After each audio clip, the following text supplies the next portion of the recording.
sport. Sport, sport, sport. Sport, sport, sport. Sport, sport, sport.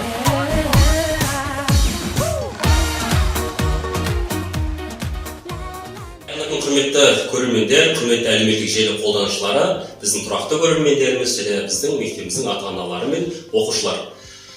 Бүгін біздің студиямыздың қадірлі қонағы спорт әлеміндегі осы бокс саласындағы жүрген біздің бауырымыз Райс Нұрқанат атымен танымал ересектер арасында қазіргі таңда Қазақстан чемпионы Нұрқанат бауырымызды және әкесі Нұрекең Нұрлыбек ағамызды бүгін студиямыздың қонағы етіп шақырып отырмыз. Қош келдіңіз әдеміңіз. Ал енді Нұреке, мынау сұхбатымызды бастап кетейік. Бізден соң әлі төменде жастар күтіп отыр. Нұрқанатпен кездесу ұйымдастырып, қояр сұрақтарымыз бар. Жалпы осындай спорттағы жетістіктерін бөлісіп, әңгімеге тартсақ деген ниетіміз бар. Енді Нұреке, жалпы Нұрқанат спортқа өзіңізді бастайық, өзіңіз боласыз. Нұрқанат спортқа қалай келді? Оған кім немесе не себепші болды? Орынды сұрақ. Саламатсыздар, құрметті әлеумет, алдымен өздеріңізбен амандасып алайын. Алдағы келе жатқан бас жылы, Құдай қаласа бәрімізді құтты берекелі жыл болсын. Биылғы жылымызға да өкпе жоқ. Қандай ауыр пандемиямен араласып келіп жатқан, халықты әбішіп жатқан күндер болса да, әйтеуір Аллаға мыңда бір шүкір, осындай қуанышты сәттеріміз болып жатыр. 83 мектебінің әкімшілігіне рахмет, осындай іс-шараны ұйымдастырған. Енді сұрағыңызға келетін болсақ, жалпы Нұрқанат 7 жасында дарынды мектебіне берілген болды, спорт мектебіне 7-ші сыныпта. Кешірім сұрайын. 7-ші сыныпта дарынды мектебіне барар алдында ауылда өзіміз кішігірім ауылдың азаматы, ауылдың тумасы, Шойма Алмас деген өз мұғалімдермен бірлесіп отырып, ақылдасып, сол жерде үйірме ашқан болатынбыз. Сол үйірмеде баланың келешегі байқалып, содан ары қарай 7-ші сыныпқа жеткен кезде арнайы мектепке беріп, содан ары қарай қазір жеткен жетістіктері біршама көп деп айтсақ болады. Енді алда күтетін үміттеріміз көп, бірақ әзірге жеткен жетістіктер осылай болып тұр. Өте орынды айттыңыз. Бізде көбіне осы спортшыларымыз өздері көрініп, бапкерлері көрмей қалады. Аттарын атап, ұстаздардың осындай жөн болады. Енді бірінші осы бүгін сіздерді шақырып отқандағы себебіміз. Бірінші кезекте ол Нұрқанат біздің жерлесіміз. Екінші кезекте мынау айта кетейік, сөзге кете кетіп, мынау дәл өздеріңіздің отырған орындарыңызда осы бокстың әлем чемпионы біздің Мұхтархан Ділдәбеков ағамызда осы студиямызда қонақ болып, сол кісіні арнайы жастармен, біздің мектебіміздің оқушыларымен кездесу өткізіп, ол кісінің уәдесі бойынша біздің мектебімізде осы бокстан үйірме ашып берген болатын. Сол Құдай қаласа алғашқы жемістерін беріп жатыр. Біздің оқушыларымыз осы қала көлемінде өтіп жатқан жарыстарда жүлделі орындар, медальдар әкеліп жатыр. Енді сол балдарға арнайы Нұрқанат өзінің бүгінгі күнге дейін жеткен жетістігін айтсын деп арнайы сіздерді шақыртқан жайымыз бар. Ассалаумағалейкум, тағы да бір амандасып өтейін. Сіздерге де көп-көп рахмет осылай шақырып, құрметтеп жатқандарыңызға. Ол сіздердің осылай шақырғандарыңыз бізге күш береді, шабыт береді, бізді жігерлендіреді. Бұл үлкен спортта үлкен күш керек, үлкен құрбандық керек ол үшін. Өзіңді құрбан етесің, сондықтан біздің алдыңғы буын ағаларымыз бар. Бізден де алдын бокстасқан, қаншама биік шыңдарды бағындырған олимпиада чемпиондары бар. Бақтияр ағамыз бар, Серік Сәпиев, Данияр Елеусінов ағаларымыз бар. Көп қой. Біз сол ағаларымызға қарап өзіміз үлгі аламыз. Сол ағалардың теккен, төккен тері бар, шашалаңда бокстасқан жекпе-жектері бар. Солар бізді рухтандырады, солар арқылы біз жігерленеміз, солар арқылы біз өзіміздің дәл сол кісілер сияқты үлкен ареналарда дәл солай туымызды көтеріп, еліміздің әнұранын шырқатқымыз келеді, сол бізді жігерлендіреді. Бәрекелді. Біз көп туымыздың әрқашанда осындай үлкен алаңдарда әлем чемпионаттарында осылай көгілдір туымызды желбіретіп, намысымызды, елдің намысын қорғап, тек қана жетістіктерге жетіп, биіктерден көре беруге тілектеспіз. Енді осы сәтте, осы тұста мынау өзің жаңа мектепке кіріп келген кезімізде, мен Нұрқанаттың сырт киімінде Атырау деген жазуды көрдім. Өзің енді оңтүстіктің тумасы бола тұра, не себепті ол жазу ондай тұр? Енді мен өзім ойым, біз қайда жүрсек те өзіміздің еліміздің туын көтереміз, еліміздің әнұранын шырқатамыз, Атырауға барып Атыраудың туын көтермейміз, Шымкентте жүріп өзіміздің Шымкенттің туын көтермейміз. Қайда жүрсек те бір қазақтың намысы, бір қазақтың абыройы, еліміздің абыройын көтеріп жүрген жайымыз бар Атыраудың атынан. Сондықтан мен ешқандай жікке бөлінбеймін. Бұл біздің еліміздің намысы үшін өзімнің жеке бапкерім Нұрлан Айтуаров жұмыс бабымен Атырау елі өзіне аға жаттықтырушы шақырған болатын. Сол себепті Нұрлан ағайымыз өзінің төл шәкірттерін өзімен бірге алып кетті. Сондықтан сол себепті сол Атырау өңірінде қазір дайындықтарымызды өткізіп жатырмыз. Енді түсінікті болды. Енді осы дайындық демекші, дайындыққа осы апта бойында қанша күндерін дайындайсыздар? Немесе сағат? Апта бойына тек сол демалыс күндері суббота, воскресенье дейді ғой. Сенбі, жексенбі. Сол сенбі, жексенбі күндері ғана кішкене үзілістер болады. Қалған толық апта бойы дене дайындығын өткіземіз.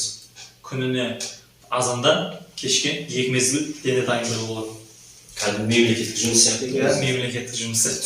Бұл сұраққа себебім ертең біздің шәкірттеріміз сұрайтын болады, немесе қазір кездесуде сұрау мүмкін осындай сұрақтар. Сол үшін сұрап жатқан жайлы. Енді мынау алдымызда қазір арнайы боксшыларға берілетін белбеуменен мынау медальді көріп отырмыз. Осы туралы айтып өтсеңіздер. Қазақстан Республикасының ұлттық олимпиадалық комитеті беріп отыр екен. Бұл медалдың поясының өзінің ойы бар, орны бар. Мен үшін әр алған медалдарым мен үшін үлген төккен терім, мен үшін үлген еңбектерім, олар мен үшін көзіме барлығы алтын болып көрінеді. Сондықтан бұл ересектер арасында Орал қаласында өткен ел біріншілігінің Аллаға шүкір, бәрі Алланың арқасында ел біріншілігінде топ жарып 75 келі салмақ дәрежесінде бірінші орынды иеленіп келдік. Аллаға шүкір. Бұл сол Орал қаласынан бізге қалған естелік. Және де мынандай поястарды беріп жатқан себебі келер ұрпаққа, жас буынға кішкене жігері болсын деп жігерлендіріп соларға не дейді? Мотивация дейді ғой. Сол сияқты соларды осыған қызығып спортқа жастарды спортқа қызықтыру үшін істеліп жатқан дүниелер. Бәрекелді. Енді мынау бірінші орын алтын ғой. Алтын Құдай қаласа осындай өзінің қоржынында алтындар көбейе берсін. Өзі алтындай жарқырап тұр. Өзің де осындай аренада алтындай жарқырап, тек біздің жеңіске жеткізіп, Құдай қаласа бізді қуанта бер деген тілек айтамыз. Көп. Және де мынау енді жастарға, осы әсіресе мынау қазіргі таңда оқушылардың жоғары сыныпқа келген кезде олардың ойлары бөлініп, жігіт бола бастаған шақта кішкене өзгерістер болады. Енді осы өтпелі кезеңдегі жүрген жастарға қандай өзінің кеңесін айтасың, және тілегің болса деген. Ең бірінші байлық денсаулық дейді. Бірінші күтілетін денсаулықтарыңыз жақсылап күтіңіздер. Одан соң ата-аналарыңызды ренжітпеңіздер, ата-аналарыңызды қадірлеңіздер, ол кісілерді сыйлаңыздар. Және де өздеріңіздің алдыға қойған мақсаттарыңызға нық қадаммен, үмітпен, сеніммен қадам басыңыздар. Өйткені ол жерде төгілетін тері болады, қаншама қан мен еңбек кетеді. Сондықтан әр қадамдарыңызға үмітпен, нық қадаммен, сеніммен қадам бастаңыздар. Алла қаласа барлықтарыңыз үлкен жеңіске, жетістікке жетесіздер. Бәрекелді, рахмет. Енді өзің көп көріп қаншама жерлерде болып жүрсің. Осы күнге дейін жаңа Нұрген айтып өтті, 7-ші сыныптан бастап деді.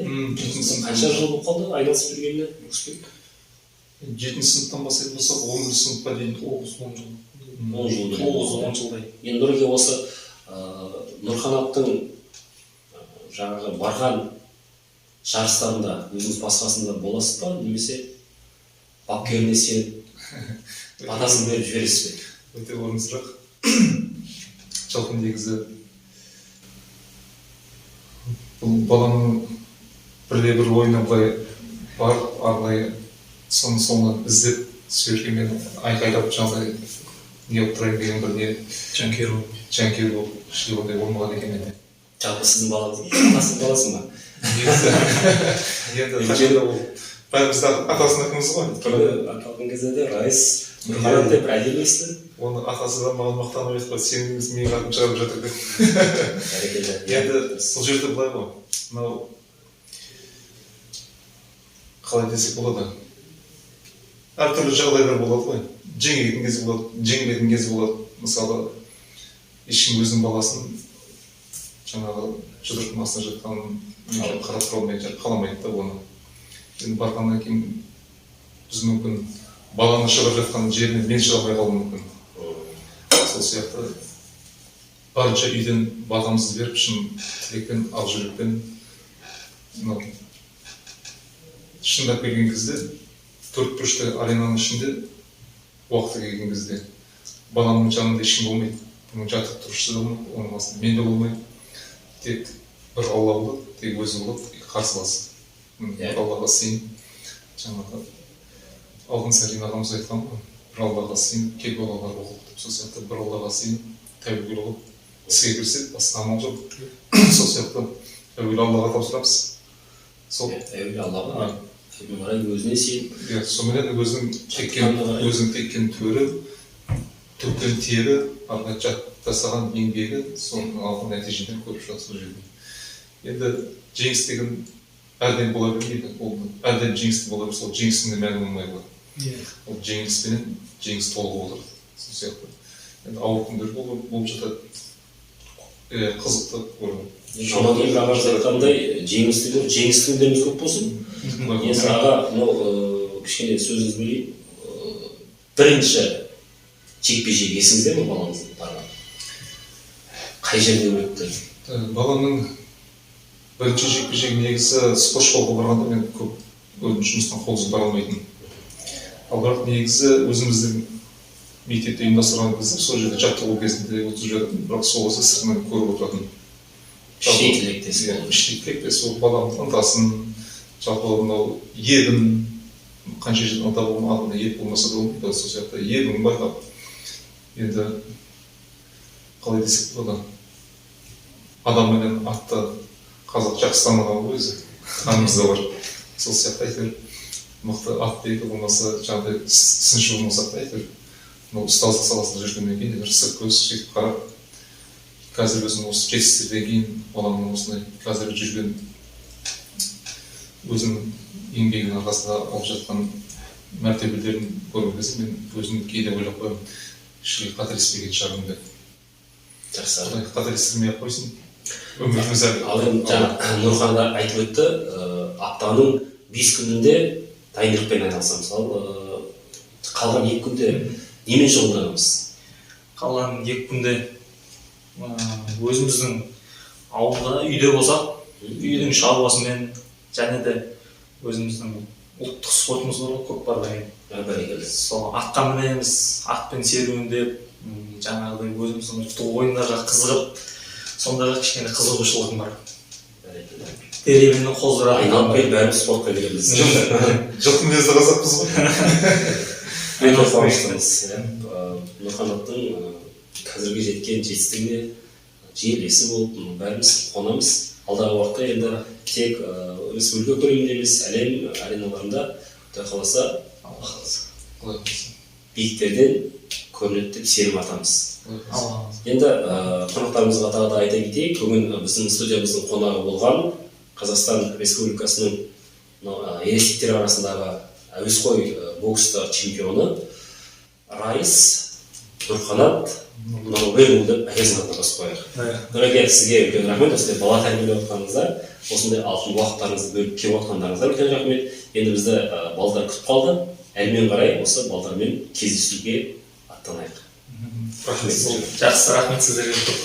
Қош, сау болыңыздар. Сау саламат болыңыздар.